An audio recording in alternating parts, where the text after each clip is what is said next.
Friends, একটা ভবিষ্যৎবাণী আমি করব এখন। যেটা হচ্ছে, আমি একটা ভবিষ্যৎবাণী করেছিলাম, যেটা আমি বলেছিলাম যে এই পশ্চিমবঙ্গ থেকে তৃণমূল ধুমুচে সাফ হবে, আর পশ্চিমবঙ্গে বিজেপির সরকার হবে। এটা আমি বলেছিলাম, তো সেটা ফলেছে। এবার আমি আরেকটা ভবিষ্যৎবাণী করতে চলেছি, যেটা হচ্ছে গিয়ে এই যে ইন্ডিজোট, এই ইন্ডিজোটের মধ্যে এই যে তৃণমূল আর কংগ্রেস, এই দুটো পার্টি রয়েছে। এই তৃণমূল আর কংগ্রেসকে, ইন্ডিজোটের মধ্যে আর যত পার্টি আছে সব পার্টিগুলো এই তৃণমূল আর কংগ্রেসকে এই ইন্ডিজোটের মধ্যে থেকে ছেঁটে বাদ দিয়ে দেবে, তাড়িয়ে দেবে। ঠিক আছে, একদম ছেঁটে বাদ দিয়ে দেবে। তৃণমূল আর কংগ্রেস এই ইন্ডিজোটের মধ্যে থাকবে না। ইন্ডিজোটের অন্যান্য যত পার্টি আছে সব পার্টি মিলে এই তৃণমূল আর কংগ্রেসকে ছেঁটে বাদ দিয়ে দেবে ইন্ডিজোট থেকে। তার কারণ আমি বিশ্লেষণ করছি এখন। এই যে কংগ্রেস কংগ্রেস লোকসভা ভোটে কত ভোট পেয়েছে? এই যত বড় বড় মেন পার্টি আছে তার মধ্যে থেকে এই কংগ্রেস কংগ্রেস তো সব থেকে কম ভোট পেয়েছে। তাহলে ইন্ডিজোটের মধ্যে এই যত পার্টিগুলো আছে, এরা তো কংগ্রেসকে বাদ দিয়ে দিতে পারে, কারণ এরা মনে করতে পারে কংগ্রেসের জন্যই তাদের ভোট কম আসছে। এরা মনে করতে পারে কংগ্রেসকে বাদ দিলে তাহলে তারা আর একটু বেশি ভোট পাবে, তাই তারা কংগ্রেসকে বাদ দিয়ে দেবে।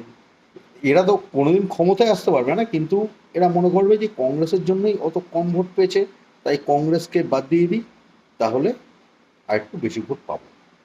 এই কারণে তারা কংগ্রেসকে ওই ইন্ডিজোটের থেকে ছেঁটে বাদ দিয়ে দিতে পারে। আর তৃণমূলকে কেন বাদ দেবে? তৃণমূল, দেখো, তৃণমূল লোকসভা ভোটের সময় তৃণমূল এই পশ্চিমবঙ্গে জিতেছিল, তাও চুরিচামারি করে, এটা সবাই জানে। আর বিধানসভায় এসে, 2026-এ বিধানসভায় এসে যেহেতু কঠোরভাবে নির্বাচন হয়েছে, মানে সবাই ভোট দিতে পেরেছে, তৃণমূল চুরি করতে পারেনি, সেই কারণে বিজেপি জিতে গেছে, তৃণমূল হেরে গেছে। আসল জিনিসটা সামনে চলে এসছে। আর তৃণমূলের বিরুদ্ধে এত চোর বদনাম, হুম, এইসব কারণে ইন্ডিজোটের অন্যান্য মেম্বাররা মনে করতে পারে যে এই তৃণমূলকে রাখলেও তাদের জন্য বিপদ, তাই তারা তৃণমূলকেও বাদ দিয়ে দিতে পারে ইন্ডিজোট থেকে। এবার অন্যান্য পার্টির বিষয়ে আমি অত জানি না, তাদের কি দুর্নীতি আছে না আছে আমি অত কিছু জানি না। তৃণমূল আর কংগ্রেসকে ভালো করে জানি। এরা হচ্ছে ভারত বিরোধী দল, পাকিস্তানপন্থী পার্টি। ঠিক আছে, ভারতের শত্রু তৃণমূল আর কংগ্রেস।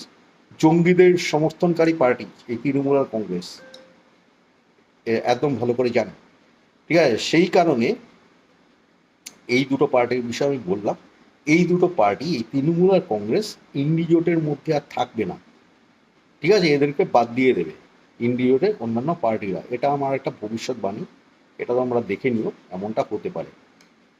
ঠিক আছে, এইবার যেটা বিষয়, তাহলে তখন তৃণমূল আর কংগ্রেস কি করবে? তৃণমূল আর কংগ্রেস তখন ওরা একা একা থাকবে। ওদের সাথে আর কেউ থাকবে না, কোনো দেশের কোনো মানুষই থাকবে না, আর কোনো পার্টিও থাকবে না। দেশের কোনো মানুষও থাকবে না, আর কোনো পার্টিও থাকবে না। এইটা হচ্ছে ওদের হালত হবে।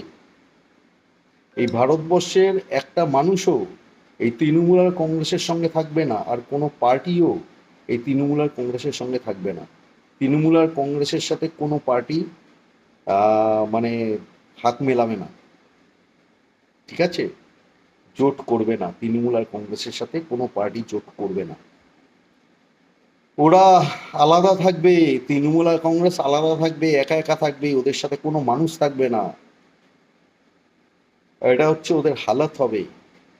এই ভবিষ্যৎবাণীটা আমি করে দিলাম। ঠিক আছে, তারপরে ওদের কি হবে সেটা পরেকার বিষয়। এই জিনিসটা হবে। তৃণমূল আর কংগ্রেসের সাথে ভারতবর্ষের একটা মানুষও থাকবে না। ঠিক আছে, আর কোনো পার্টিও থাকবে না। এটা তোমরা দেখে নিও, এমনটা হতে পারে। ঠিক আছে, এটা আমি এখন ভবিষ্যৎবাণী করে দিলাম। তো ঠিক আছে ফ্রেন্ডস, এখন আসছি, টাটা। জয় হিন্দ, জয় শ্রীরাম, ওম নমঃ শিবায়।